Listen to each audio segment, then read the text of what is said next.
With the updates we received at the Singapore Grand Prix Media Day, we decided to take a day off from all this high-tier motorsport malarkey and focus in on some billionaire high school grade drama, because after all, that's about all there is keeping the sport on the cutting edge with how effective the new regulations have been at providing competition at the front. Obviously we're joking, but it seems like the edginess between the fiercest rivals of the sport in recent years is approaching breaking point, with more and more sly jabs and pokes at each other sure to cause another Drive to Survive highlight a la Toto's infamous behind-doors outburst of last year.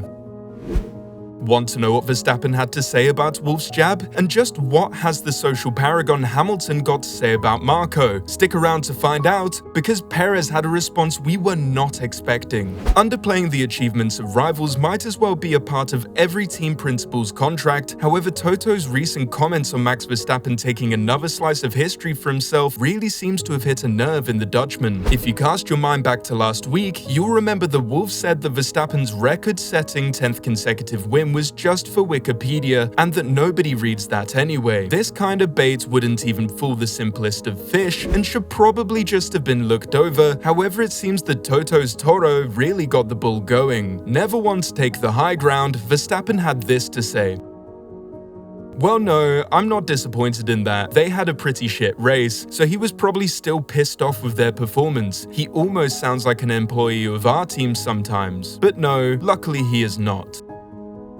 Verstappen went on to offer Wolff and the Mercedes team some advice on being on the back foot in a competitive sense, adding, I think it's just important that you focus on your own team. That's what we do as well. That's what we did in the past as well when we were behind them and when they were dominating. And I think you should be able to appreciate when a team is doing really well, which I think we've done in the past because it also worked as some kind of inspiration. To see someone that dominant, it was very impressive at the time, and we knew that we just had to work harder, try to be better, and try to get to that level. And now that we're there, we are very happy, of course, that we are there and we are enjoying the moment. And honestly, that's all I can say about it.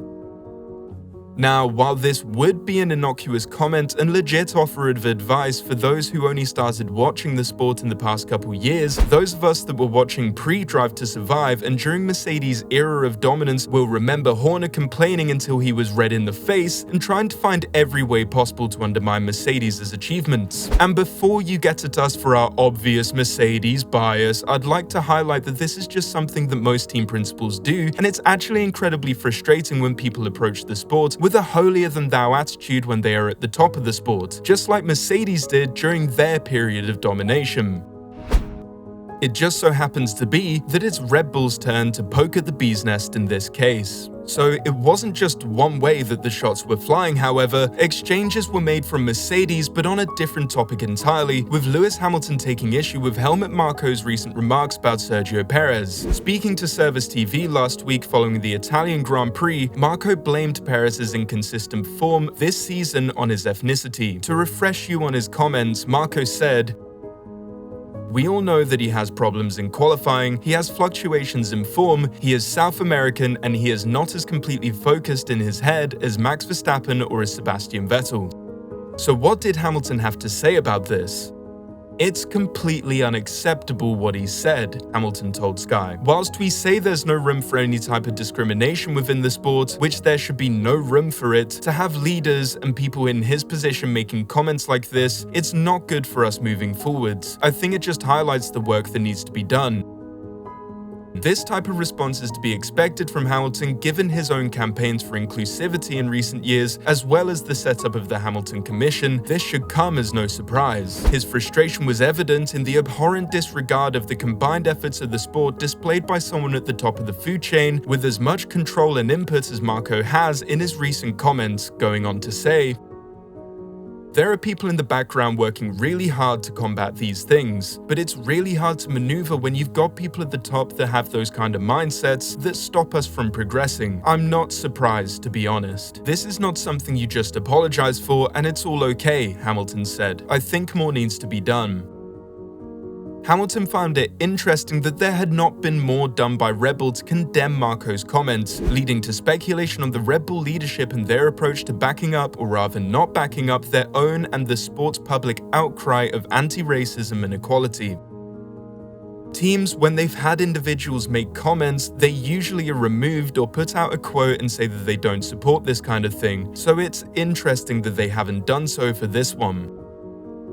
So, what did Sergio Perez think about all of this? While Marco had released a half apology publicly via Service TV, it was eerily quiet at Red Bull, leading to a lot of speculation anticipating to just what Sergio Perez thought about Marco's comments being revealed at the upcoming Singapore Grand Prix. It seems like a lot of people were doing a lot of talking on his behalf, including us in all fairness, and the Mexican driver finally broke his silence at yesterday's media day, with him revealing that the two had in fact spoken behind closed doors. We weren't exactly sure what he was going to say, however, we weren't expecting this.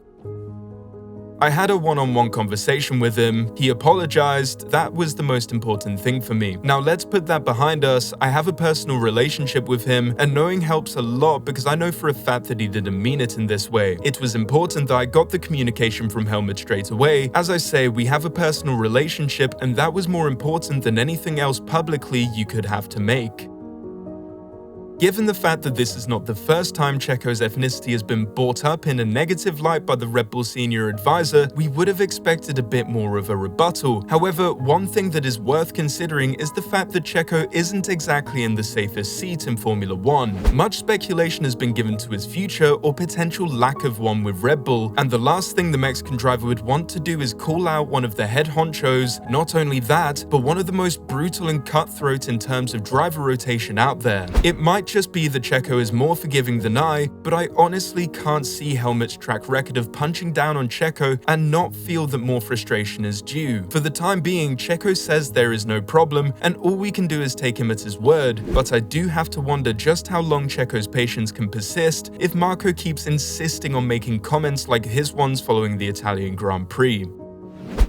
So, what do you think? Is Checo just trying to play the long game, or is behind the scenes of Red Bull really as smooth as we're being made to believe? Let us know your thoughts in the comments below. Hopefully, with some racing coming up this weekend, we'll be able to return to discussing what we all love most. That's right, Verstappen finishing a whole time zone ahead of his competition. In all seriousness, the Singapore Grand Prix is a great opportunity for teams to seize on a qualifying upset to gain some serious points. With tight corners and brutal heat, this one is sure to be a doozy. With the back and forth heating up on the grid, we can't help but look to the future and pray for closer competition soon, because when it next comes to wheel-to-wheel racing, we are sure there's going to be fireworks, or then again, that could just be an Alpine engine that I can smell. Thank you for watching. Please be sure to like the video if you enjoyed, and consider subscribing if you haven't already. You can also click that bell to stay up to date with our future content.